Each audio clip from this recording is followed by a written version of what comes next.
Hello, everyone. Good afternoon. I am Janine, the Pricing Lady, and you are live with the Pricing Lady. A little redundant there. Welcome, everyone. I'm so glad to have you here with me today. Originally, I had planned, let me just move the mic so that it is in the right place. I had planned to have a guest today. Unfortunately, Mary sent me a message a few moments ago and she is not well. And so we're going to postpone the podcast or the show that I had planned for today. So I took a few minutes to think about what else we could talk about. Oh, and please let me wish Mary and everybody else who is unwell a speedy recovery. And yes, we'll get Mary here on the show soon enough.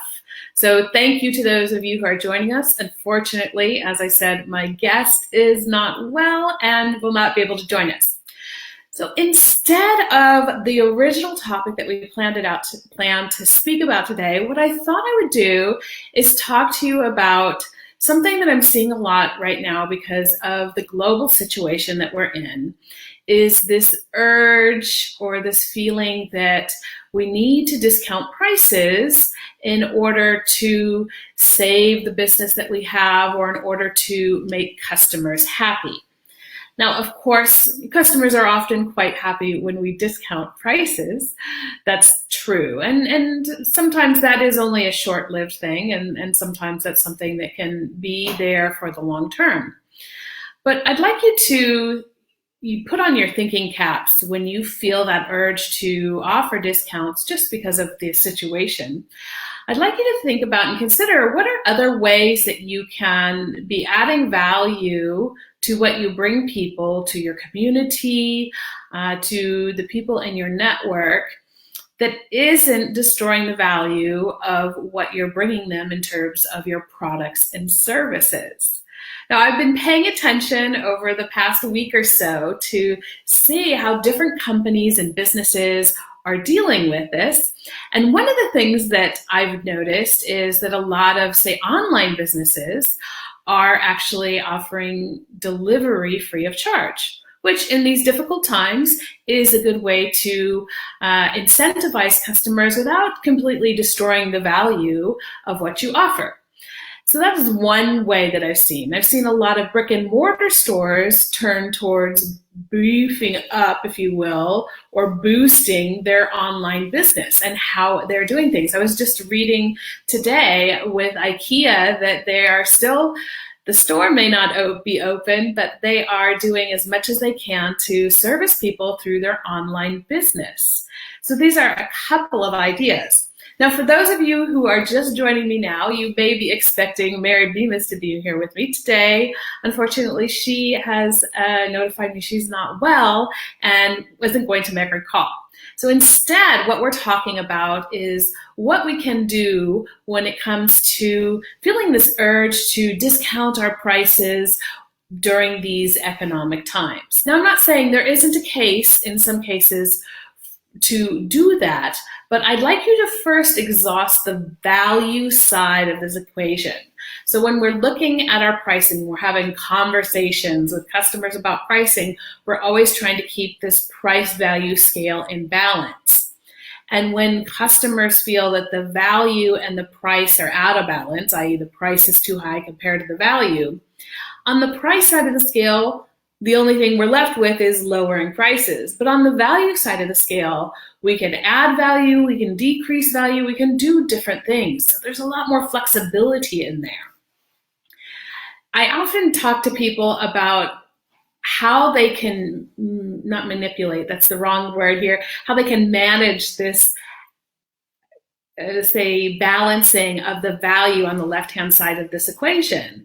And one of the ways that we do that is we talk about deal sweeteners. So what are things that I can add in here?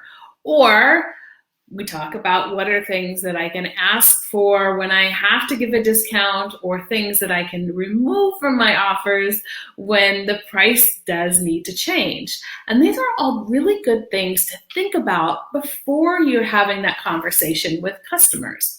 So right now, in times where people are trying to figure out how to operate in this, say, new world, if you will, it's important for you to take a step back from what you're used to doing to make sure that you're in a calm state of mind, because when we're in a panicky state of mind, then of course we don't think as clearly. I know for myself personally, I noticed last night was the first night this week I had slept really, really well, and I feel much more able to think about, okay, what's the next steps and how do I adjust to the situation? And it's the same thing when it comes to your pricing. You want to make sure that you're acting from a clear head rather than one that's scrambling and kind of in a panic mode. So that's the first thing I would say to you is think about, okay, am I in the right frame of mind to be thinking about this, and how best can I ensure that I'm thinking about this from an abundance mindset, you can even say, instead of a panic mode.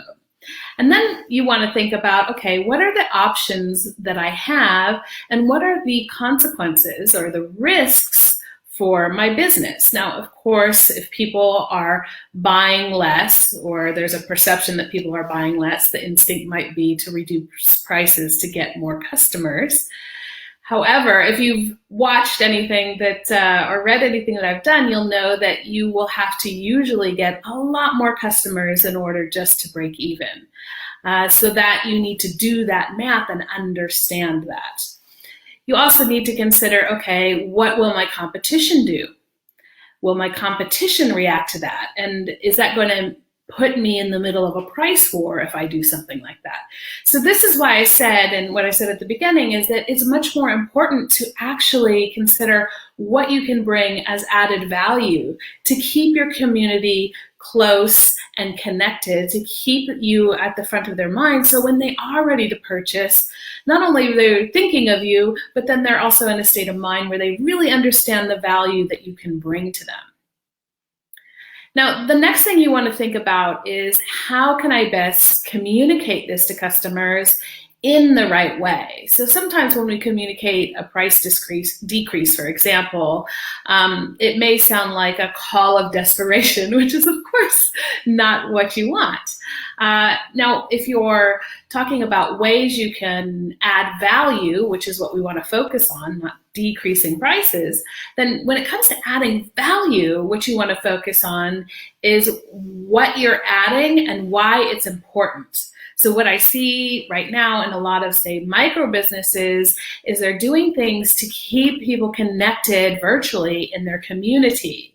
So offering online lunches or virtual coffee meetups and things like this.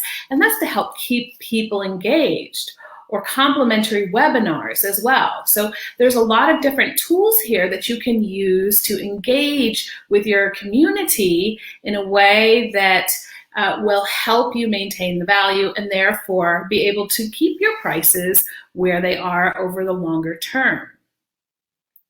Now, thank you so much to all of you who are joining me. If you're wondering why I am here alone and we're talking about something a little different than was planned, that's because dear Mary is unwell and was not able to join me today. She's okay, and we will get her on the show shortly.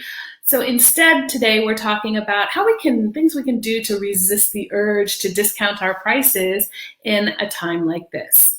Now, as I said, there are times when that is appropriate.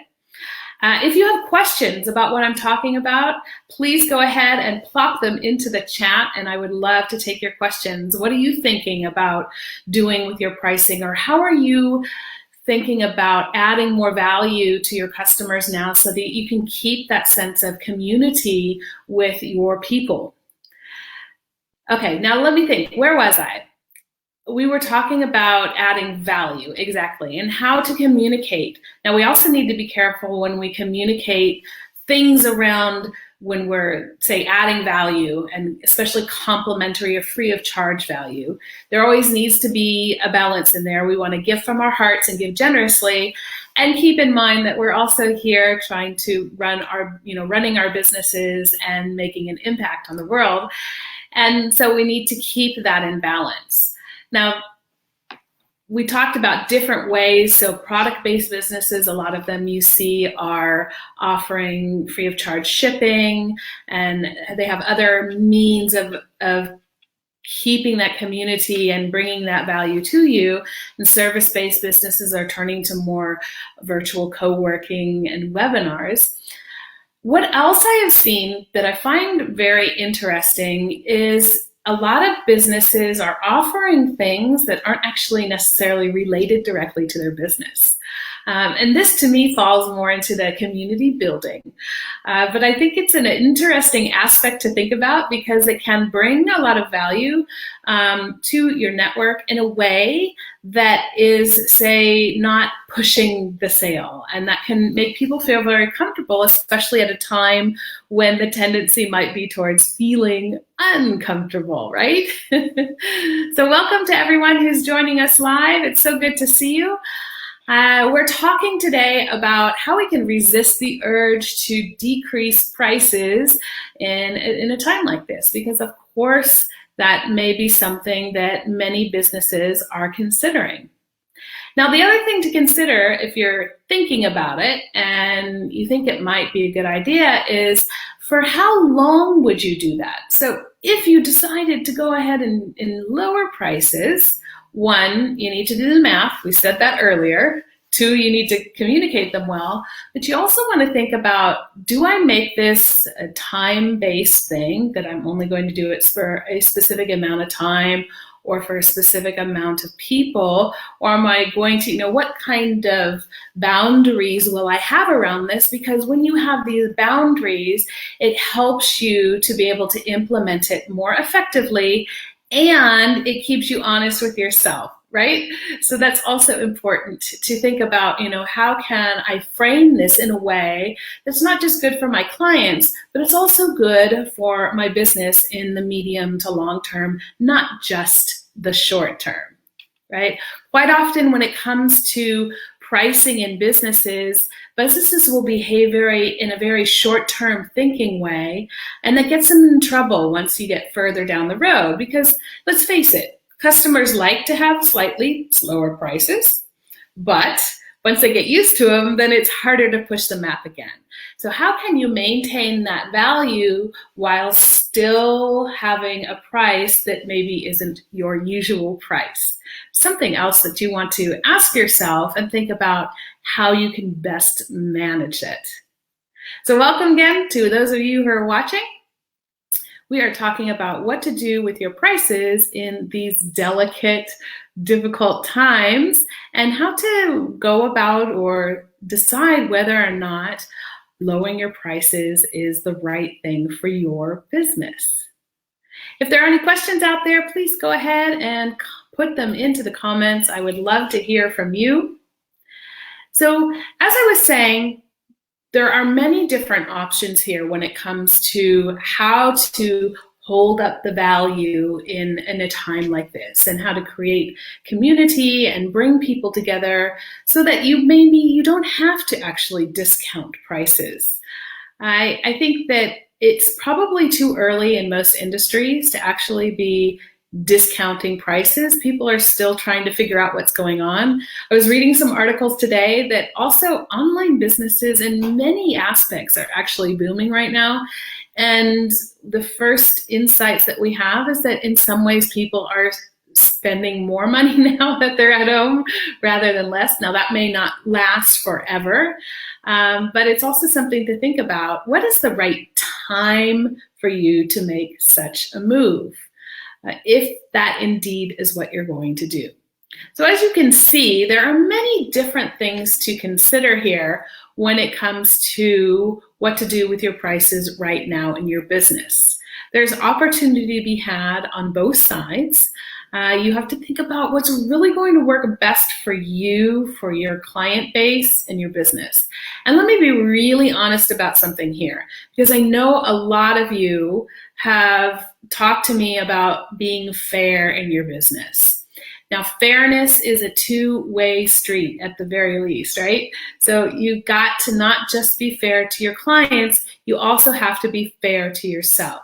So when you sit down to take a look at what you're going to do with your pricing in the not so distant future, I want you to think about both what is fair to your clients as well as to your business.